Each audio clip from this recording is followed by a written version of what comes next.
एक व्यापारी का था एक जिद्दी और अधार्मिक बेटा बिल्लू।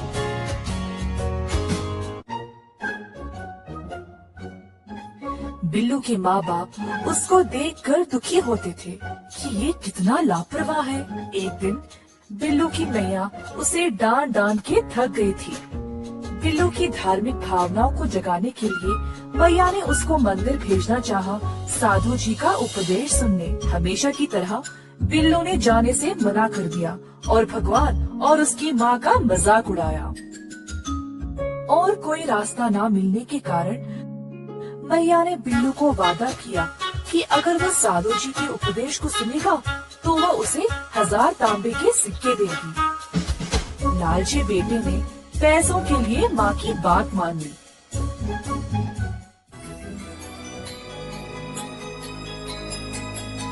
प्रवचन के दौरान बिल्लू मंदिर में बैठा रहा।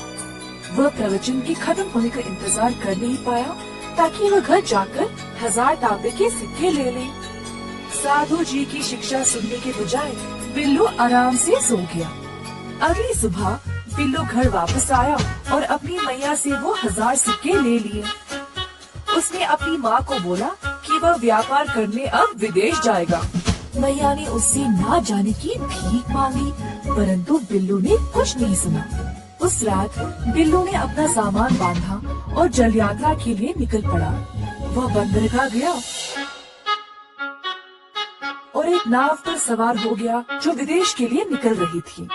बिल्लू अपने 1000 सिक्कों के साथ दुनिया देखने के लिए उत्सुक था। वह समुद्र की हवाओं में लंबी सांसें ले ही रहा था जब अचानक बिजलियां चमकने लगी।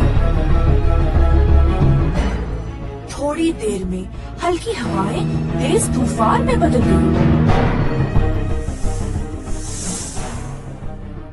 लोग इधर से उधर भाग रहे थे। नाव उलट पुलट हो रही थी और नाव का कप्तान सब कुछ काबू करने की कोशिश कर रहा था।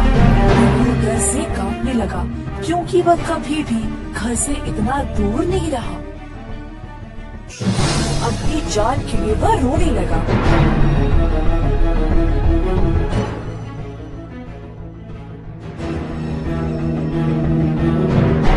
आखिरकार एक लंबी भयानक रात के बाद तूफान गुजर गया पर नाव बर्बाद हो चुका था।